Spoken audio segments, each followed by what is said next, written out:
Hello and welcome back to my channel, and today I am furious. Not really. Actually, it takes a little bit to get me upset in any way, but I'm a little bit frustrated because I found Spider-Man, which is actually really good news. I've been desperate to find these Spider-Man in stores. The sad thing is, I couldn't find Toby and Andrew. I could only find Tom. I also found Sandman, and I found Matt Murdock and MJ too. Those were the four I found. I only picked up Spider-Man this time around. Hopefully I can get the other three eventually. I don't know how urgent I'm going to be on those. The Sandman looks a little wonky. The Matt Murdock, the face on that one looks a little bit weird. MJ looks pretty good, but she doesn't really come with enough accessories to really want her that bad. But I could only find those characters, and out of all the figures released in this wave, those were the ones I wanted the least. Don't get me wrong, I really, really wanted this figure, but I need Toby. I need Toby Maguire more than I need to breathe air. That is my favorite Spider-Man. That is the Spider-Man I grew up with as a child, growing into my the person I am today. Along with, I guess technically, we all grow up with everything all the time. Like, I mean, just because I was older when this guy came out doesn't mean I wasn't growing up with him. You know, if you really think about it. But no, I need Toby, I need Andrew, I need all of them. I'm glad to have him. Fortunately, I do have the other two ordered. It's just the thing about ordering them online is these guys are showing up in the stores. Case in point, he's right here in my hands. But the ones I ordered online will not show up until later, until January, I think, is when they're officially supposed to be released. So I don't really know when I'm going to get those two figures. I don't know if they're going to show up earlier because they are showing up earlier, or how that's going to work out. Hopefully I can find them in stores as well, because if that happens, I can just cancel that order and then buy them in store and then save a couple bucks, you know, because I won't have to pay shipping and all that stuff. But, you know, so I guess that is enough preamble. I'm excited to have this figure in itself, so it's not like this is bad news. This is great news. It's just frustrating. It's so frustrating being a collector of these figures, because they do not make it easy to get your hands on them. But, you know, so let's go ahead and get into it. Starting with the front of the box, there is obviously not too much to go over here. You do have this nice, beautiful artwork of all the characters along the side. Of course, this is not the Spider-Man that is in the actual packaging. You have the Spider-Man No Way Home there at the top. Marvel Legends Spider-Man. This is just Spider-Man. Interesting, he doesn't have his own sub-name like the other two. You know, obviously this is Amazing, and up here at the top, Toby is Friendly Neighborhood Spider-Man. I feel like Tom should have a sub-name by now. I think he could be Spectacular. Hopefully Spider-Man 4 is called the Spectacular Spider-Man. I think that would be really, really cool. Or, I don't know, something like that. He could easily have a sub-name, and sub-names make it easier to kind of differentiate these characters, so it's something I would like to see eventually. Everyone just calls him the Tom Holland Spider-Man or the MCU Spider-Man. I would prefer just calling him, like, Spectacular Spider-Man. Just how you treat the other two characters, you know? But you have all the accessories. He comes with a nice little emblem down here at the bottom right, of course. There's nothing on the side, so we can go straight to the back where you have all three of the Spider-Men. For some reason, I've already seen the back of the other two characters' boxes or packages, and Toby and Tom's are the same, but Andrew has his own back for some reason. The back of his box is unique to his character. I don't know why not every character gets their own unique package, but, you know, that's just the world we live in. That's weird. This should be glued down. But anyways, now we can get back to the front of the box and go ahead and transition to the figure. Okay, so this is pretty much all you get. You get a nice assortment of goodies here, starting with Tom's head sculpt right here. Oh god. I set up manual focus, so now I have to learn how to use it. This is a very nice head sculpt. I think we saw this in the Tom and the Peter and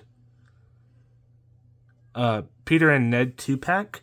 I believe that's the exact same head sculpt we got in that 2-pack.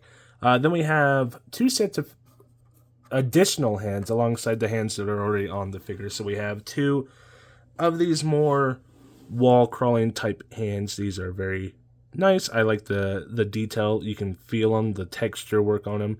They look fairly nice. I like these ones. And then you have 2 of these web flipping hands. Same situation. The nice texture work. They both look fairly decent. Then we have the figure itself, starting with this head sculpt up here. I love this new mask. Of course, I wish we had a version of the mask where the eyes are a little bit more expressive and open. Hopefully down the line we'll get a couple more releases of this attire so we can have a little bit more head sculpt variety. But I like this mask. I love this costume overall. You have the fist hands on the figure itself right here, looking fairly fisty and decent. Nice posability. Instantly just goes right into a decent pose. And I like I said, I love this suit, this attire. I mean, look at the blues, the shiny blues. They look absolutely stunning and spectacular. I love the colors, the pop. I love this logo on the back, this nice red spider. Of course, it doesn't line up perfectly with the legs on the lower half, but it looks great. All the web lines, everything's textured. I don't know if you can see that on camera, but everything looks fairly decent. I am in love with the look of this costume. I can't wait to see this one more time. Hopefully, they don't replace this with another one in the next movie, even though I'm pretty sure they will. So we went over that. Let's go ahead and go over articulation. Starting with the head sculpt, it can go back like so, forward like so, fairly decent. One odd thing I noticed, up here on the neck, there's a seam right there, which almost implies that there's an alternate neck. Like, say you pop this head off, and then you pop the neck off, and you can put on, like, a skin textured neck so that it works better with, like, this head. But that's not the case. It looks like it's meant to be there. Like, you can even pull on it a little bit, and it does come off just a hair, but I don't know what the deal is with that.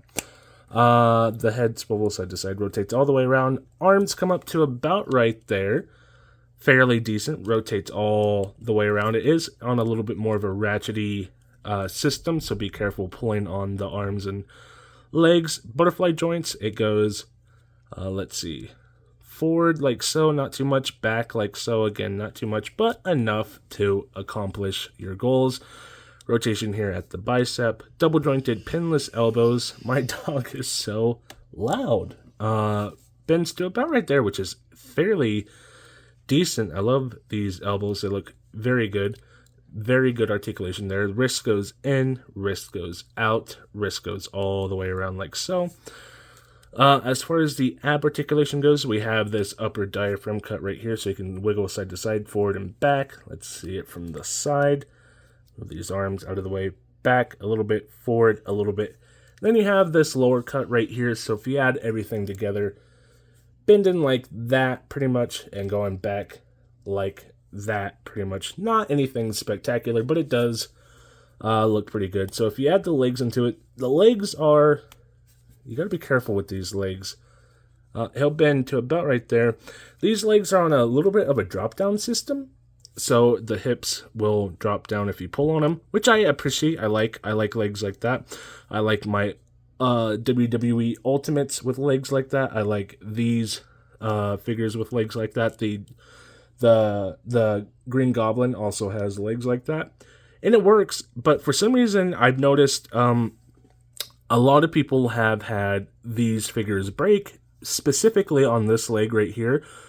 I haven't seen so much on this leg. And if you bend it, you can kind of feel what the issue is. It's on the same ratchety system like with this, where you pull it and then it locks into a different position, which is fine. I don't love it because it kind of hurts the little minute little, like if you want his arm to come up just a hair, it pulls itself back down or it pulls itself up. I don't love that. And it has it down here in the legs too, where if you pull, you see it kind of pulls itself back. I don't love that. And then finally, once you get to where you're going, boom, there we go. Not the best. And the issue with that mostly is you can kind of see down here in the legs, maybe it's a little dark, but you can kind of see that the whole system for the legs, in order to get that drop down system, they kind of have to cut the right here in half. So if this isn't bending like when you want it to, if it's not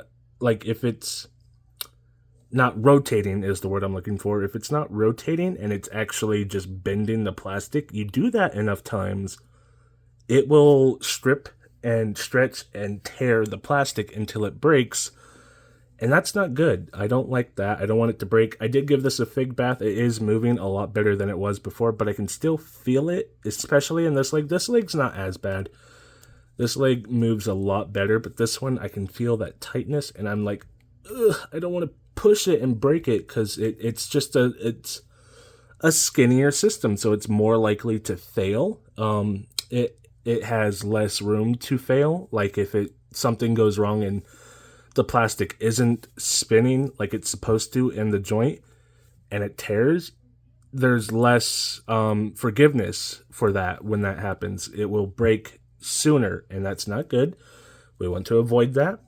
But I do like the drop down hips. I do think they look good. They add to the articulation. I mean, look how deep he can go. He can go pretty deep, and I like that. So you also have the double jointed knees. They can come up to about right there. Nice cartoony, like run type of thing.